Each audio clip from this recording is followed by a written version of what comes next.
시청자 여러분 안녕하십니까? 지방자치의 생생한 소식을 전하는 KLN 뉴스입니다. 첫 소식입니다. 대전광역시와 세계과학도시연합이 공동 주최하는 제13회 WTA 대전 하이테크 페어가 오늘 대전 컨벤션센터에서 개막했습니다. WTA 회원과 참여 기업기관 간 첨단 기술 분야 교류 협력을 통해 상호 경제적 이익을 도모하고자 마련된 국제적 기술 박람회인 하이테크 페어는 올해 지속가능한 발전을 위한 혁신 기술이라는 주제로 국내외 다양한 첨단 기술과 창업 아이디어 등을 선보이게 됩니다. 특히 대전 지역 대학연합 산학협력협의체, 충남대학교 링크사업단, 대전 테크노파크와 함께 수출 상담회, 캡스톤 아이디어 및 창업 아이디어 경진대회를 연계 개최해 대전 지역 중소기업과 대학생들이 두루 참여할 수 있는 기회를 제공합니다. 더불어 글로벌 엑셀러레이터 분과와 대륙별 시장 진출 전략 세미나 등 다양한 부대 프로그램 운영을 통해 중소기업과 스타트업의 해외 진출을 지원할 예정입니다. 국가핵융합연구소는 오늘 전라북도 군산에서 플라즈마기술연구센터 복합연구동 기공식을 개최했습니다. 핵융합연구소는 이번 복합연구동 구축으로 국가적인 플라즈마 R&D 거점 연구센터로서의 위상을 높일 계획입니다. 유희관 기자의 보도입니다. 국가핵융합연구소는 29일 전북 군산시 오식도동에 위치한 플라즈마 기술연구센터에서 복합연구동 기공식을 가졌습니다. 이번에 첫 삽을 뜬 복합연구동은 총 250억 원을 투입해 연면적 1674제곱미터 지상 3층 규모의 2018년 9월 완공을 목표로 건립이 진행됩니다. 복합연구동에는 특수시설 이용 실험실을 비롯한 지역 산업 발전을 위한 기업 지원 시설, 플라즈마 연구장치 공동 활용을 위한 공동 실험실 등이 들어서게 됩니다. 플라즈마 기술센터의 과밀목하면 성장과 함께 우리 국가핵융합연구소 임직원 모두는 핵융합 발전 상용화에 대한 확고한 의지를 가지고 끊임없는 자기개발과 혁신을 추진해 나갈 것입니다. 물질의 네 번째 상태인 플라즈마는 고온에서 이온과 전자가 분리되어 있는 이온화 상태를 말하며 우주의 99.9% 이상은 플라즈마로 채워져 있으며 번개나 오로라 현상도 플라즈마에 해당됩니다. 플라즈마 기술은 바이오 기술, 나노 기술, 정부 기술 분야 등 반도체 항공 우주 산업 분야까지 응용 가능하며 특히 플라즈마 발생에 따른 폐기물이 거의 없어 온실가스 및 공해 오염가스 등을 정화하는 데 유용하게 사용되고 있습니다. 또한 수증기를 이용한 브라운가스 및 수소 제조 기술 등 에너지 분야와 고밀도 플라즈마를 이용한 EUV를 발생시키는 광학기술 분야, 중성입자 빔을 이용해 단백질 구조 분석 장비 기술을 포함한 바이오 기술 분야 등 다양한 분야에서 응용되고 있습니다. 한편 그동안 연구 공간이 턱없이 부족해 실험에 애를 먹었던 국가핵융합연구소는 복합연구동의 건립됨에 따라 플라즈마 융합 및 원천 연구에 박차를 가할 계획입니다. KLN 유희광입니다. 전라북도 남원시 산내면 푸만 작은 도서관이 오늘 새롭게 개관했습니다. 2006년 KBS 6시 내 고향 백년가약에서 최초 설립한 이래 10년여간 지역 주민에게 지식 정보를 제공하고 주민 소통 공간으로 활용되어 오던 푸만 문고가 올해 문화체육관광부 작은 도서관 조성 사업에 선정돼 총 8천만 원을 투입해 리모델링을 실시하고 정보화 기기, 도서 등을 정비해 푸만 작은 도서관으로 새롭게 문을 열었습니다. 155제곱미터 작은 도서관은 10개의 좌석과 안락한 소파, 어린이존으로 구성된 열람실과 영상시설을 구비한 다목적실로 구분돼 이용객들이 편안하게 책도 읽고 영화 관람 등 다양한 활동을 할 수 있도록 되어 있으며 교양도서와 어린이도서 등 6,300여 권의 도서가 비치돼 있습니다. 도서관 운영시간은 오후 1시부터 8시까지며 매주 일요일은 휴관합니다. 남원시 관계자는 작은 도서관이 지역 주민을 위한 편리하고 안락한 독서 문화 공간으로 활용되도록 최선을 다하겠다며 주민들과 청소년들의 많은 관심과 이용을 바란다고 말했습니다. 현재 유기동물의 46.1%가 동물보호센터에서 죽음을 맞이하는 것으로 나타났습니다. 동물보호센터에 들어온 반려동물은 동물보호 관리 시스템을 통해 10일간 주인을 찾는 공고를 내보내지만 이 기간이 지나면 입양 절차에 들어가거나 안락사를 시키게 돼 안타까움을 더하고 있습니다. 김승균 기자의 보도입니다.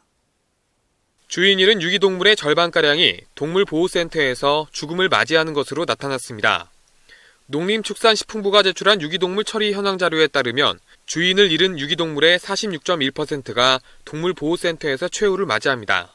유기동물들이 다시 주인에게 돌아가는 경우는 10.7%로 유기동물을 잃어버렸을 시 찾을 확률은 극히 낮은 상황입니다. 동물보호센터 관계자는 유기동물이 실종될 경우 일주일 이내에 찾을 확률은 50%에서 60% 정도지만 2주일이 지나면 찾을 확률은 급격히 떨어져 초기에 적극적인 대처가 실종된 동물을 찾을 수 있는 유일한 희망이다라고 말했습니다. 유기동물의 안락사는 동물보호센터의 수용 능력이 한계에 달했을 때 각종 질병으로 기대 수명이 짧거나 혹은 사고로 불구가 된 동물들이 우선적으로 안락사가 이루어지기 때문에 안타까움이 더해지고 있습니다. 솔직히 책임감 없이 순간적인 감정으로 동물들을 받아들였다가 버리는 사람들이 문제라고 생각합니다. 좀 더 제도적으로 강하게 규제할 필요가 있는 것 같아요. 특히 보호센터 선정 시 운영 예산 부족 및 잦은 민원 발생 등으로 동물보호센터는 전년 대비 61개소가 감소한 것으로 나타나 국비 지원을 받는 지자체 직영 동물보호센터 건립 지원 사업 확대가 필요한 상황입니다. 동물보호협회 관계자는 유기동물 발생에 국가가 제대로 대응하지 못하고 있다며 동물보호센터 건립 지원 확대가 이루어져야 한다고 말했습니다. K랜 김승균입니다. 경상남도가 소외계층의 에너지 복지 증대를 위해 도내 사회복지시설과 주택 등 465개소를 대상으로 75억 원을 투자해 태양광 발전시설 등을 설치하기로 했습니다. 경상남도는 전기요금 부담으로 냉난방기를 충분히 가동하지 못하는 사회복지시설과 공공시설 219개소에 사업비 45억 원을 들여 태양광 발전시설을 설치합니다. 아울러 사업비 30억 원으로 남해, 하동, 합천군 관내 공공시설과 주택 등 246개소에 태양광 683kW, 태양열 112제곱미터, 지열 134kW를 설치하는 에너지원 간 융합 사업을 진행합니다. 한편 경남도는 앞으로도 정부 보급사업과 연계해 서민계층이 이용하는 복지시설의 신재생 에너지 보급을 확대하고 지역 특성에 맞는 다양한 사업을 기획 발굴하는 등 지원 대상을 확대해 나갈 계획입니다. 배추 주산지인 전라남도 해남에서는 김장철을 앞두고 절임 배추 주문이 폭주하고 있습니다. 해남 절임 배추는 좋은 품질로 전국 최고의 인기와 판매량을 기록하고 있습니다. 속이 꽉 찬 싱싱한 배추 손질이 한창입니다. 김장철로 접어들면서 밀려드는 주문량을 소화하느라 눈코 뜰 새 없습니다. 배추는 자동 절단기로 쪼개 간수를 뺀 신한 천일염과 150m 해수 안반수를 이용해 절입니다. 천일염은 품질 검사를 통과한 100% 국내산만을 사용합니다. 하루 동안 소금에 절여진 배추는 4번의 세척 과정을 거쳐 절인 배추가 됩니다. 해남 배추는 청정바다의 해풍과 기름진 땅의 영양분을 먹고 자라 아삭하고 고유의 향미와 당도가 살아있습니다. 특히 쉽게 무르지 않아 오래 보관해도 맛과 식감이 유지되는 것이 특징입니다. 해남에서는 천연농가에서 절인 배추를 생산하고 있는데요. 인터넷 쇼핑몰 등에서 전국 최고의 인기와 판매량을 기록하고 있고 수요는 해마다 크게 늘고 있습니다. 완성한 아삭한 절인 배추는 적당하게 숨이 죽은 상태로 배송돼 어떤 김치소를 넣어도 조화롭습니다. 절인 배추 20kg 한 상자 가격은 3만원에서 4만원 수준으로 해남 김치 속 양념도 함께 주문할 수 있습니다. 김장 쓰레기 걱정 없이 양념만 버무리면 김장이 가능한 해남 절인 배추.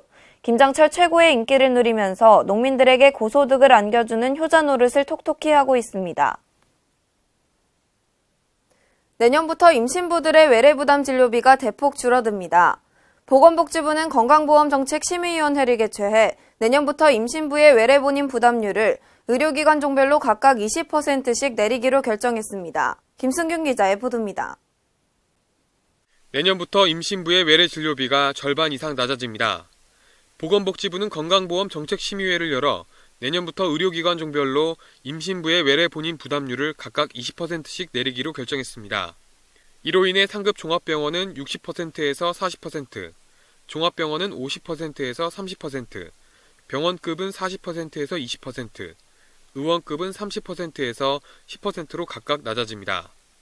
결국 임신부의 1인당 평균 본인 부담 금액은 44만 원에서 24만 원으로 45.5% 낮아질 전망입니다. 이 밖에도 고령 임신, 난임 시술 증가에 다태아 임신이 증가함에 따라 다태아 임신부 국민행복카드 지원액을 내년 1월 1일부터 90만 원까지 인상할 계획입니다. 이 경우도 일단 예정적으로 정해진 거는 내년 1월 1일부터라고는 하고 있거든요. 그렇기 때문에 법이 문제없이 진행이 된다면 12월 말쯤에 공포가 되어서 1월 1일부터는 의료기관 종별로 외래 본인 부담금에 대해서 각각 이제 20%씩 인하를 하여서 이제 조치가 취해질 건데요. 또한 조산하의 외래 진료 부담이 크다는 문제점이 제기됨에 따라 내년 상반기 중에 조산하의 경우 외래 진료 본인 부담률을 10%까지 낮출 전망입니다. K랜 김승균입니다. 이상으로 K랜 뉴스를 마칩니다. 시청해주신 여러분 고맙습니다.